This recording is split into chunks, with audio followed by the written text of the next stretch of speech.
arm up. And we'll get you on a send-off lap here for your Kentucky Fried Chicken late models.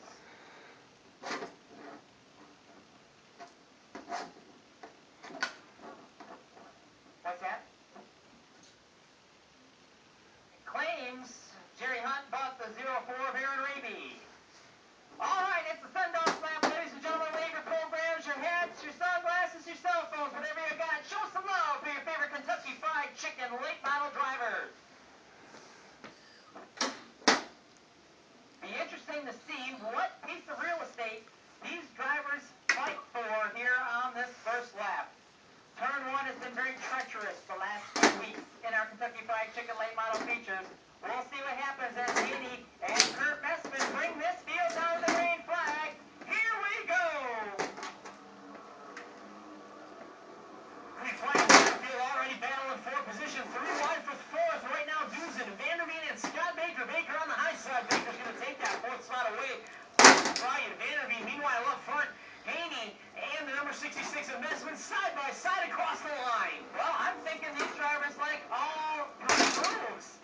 Able to really get connected to all the rubber put down on the speedway. And watching Roger Wing and Matt Pickard getting a little antsy back here as they're still side by side for the lead. Kurt Messman and Haney, and Messman will lead the lap. Josh Knoll trying to get involved in this one as well. He's running in the 3rd spot, trying to make his mark up in the front. It looks like he is going to be able to do that. Finally, they single file out a little bit. Top 5 now single file as the battle is for the 6th spot between Tom Dusen and Roger Wing. Ryan Vanderveen! He goes around all by himself.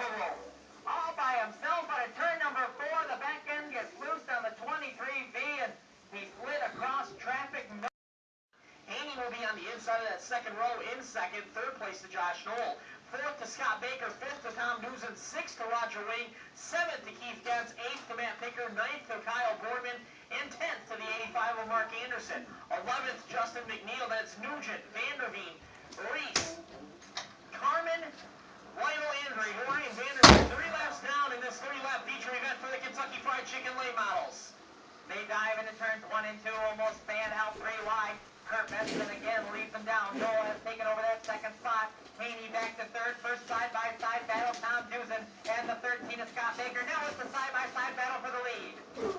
Scott Haney goes to the, Josh Knoll goes to the inside of Kurt Messman as they drag race down the back straightaway. Messman's going to have the momentum on the high side.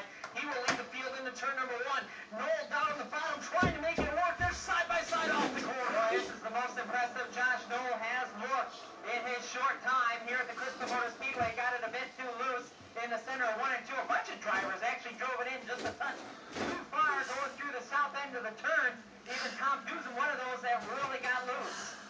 Watching the battle, about 15th spot on the racetrack between Mark Anderson, Justin McNeil, Mike Nugent, and Troy Vanderveen. Those 4 cars all under a blanket trying to get single file so they can make their march to the front.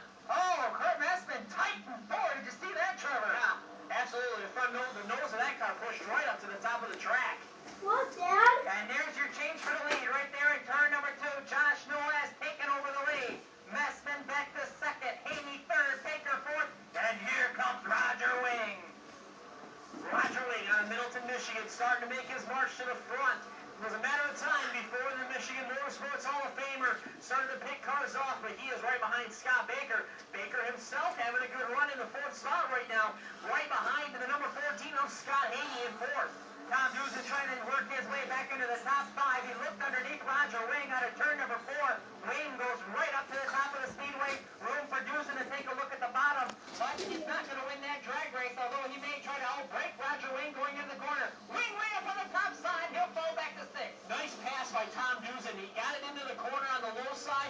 Let Wing do all the work on the top of the track, and Tom just stepped on the gas out of the corner, and he was able to make that pass stick. The 10 car up to 5th. Roger Wing drops a position back to 6th.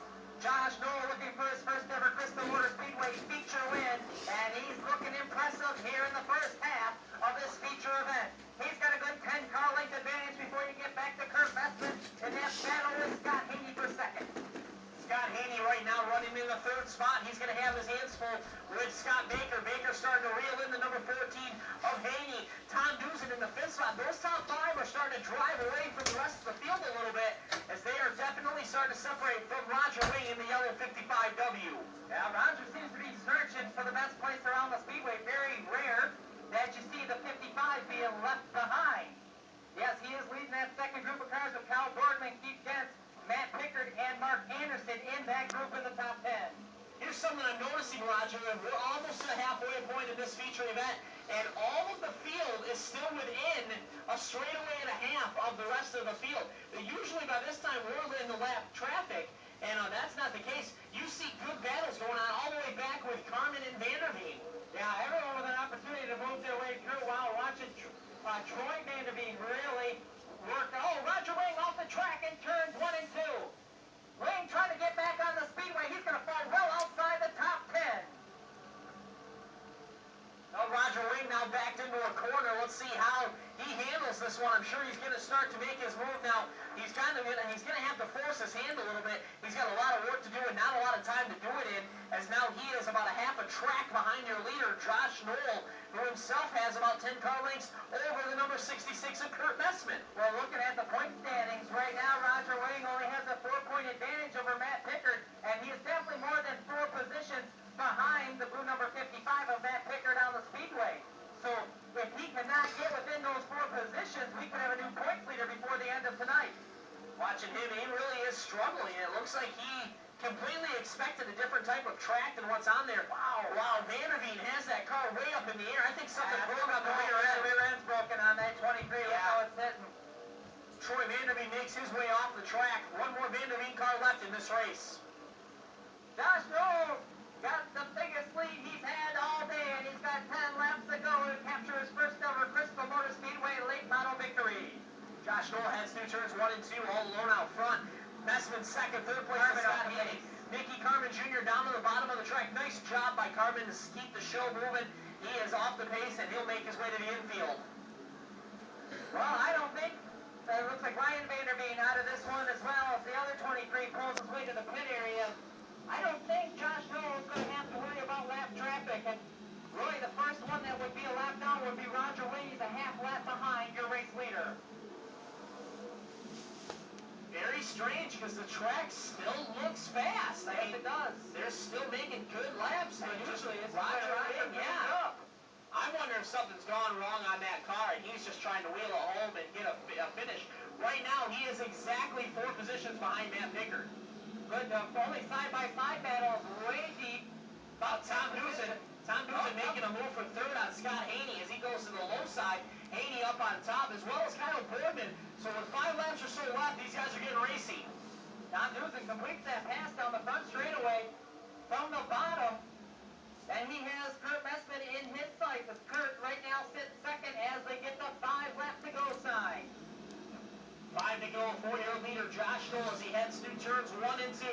Just trying to hit his marks and hope that nothing happens on the car. He is doing a very nice job out front. Attrition kind of taking its toll in this feature event, but still a lot of good cars left on the track. Well, we could definitely say that attrition not playing as big of a role as it has the last 3 weeks. These guys have been prone to tearing up a lot of equipment. I'm wondering if something might be going on the Knoll. Either that or his tires may be going away. Oh, contact! Kurt Messman and Tom Newson. They both go into the wall in turn number 1. And look out, other cars sliding, include Dents. Well, McNeil had enough brake to stop before the 8 came across.